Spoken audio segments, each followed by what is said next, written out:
In this guide, I'm going to talk about how to fix it if you can't download the PS5 version of Fallout 4 on PS5.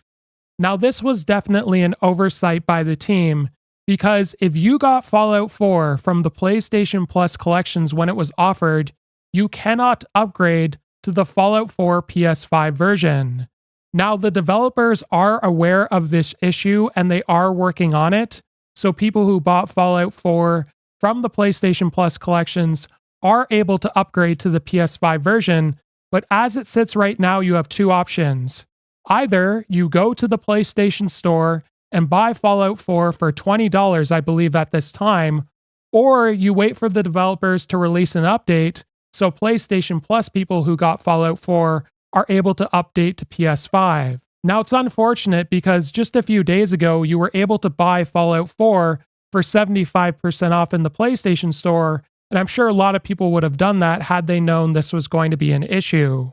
If this video was helpful, a like and subscribe, and we'll see you in the next one.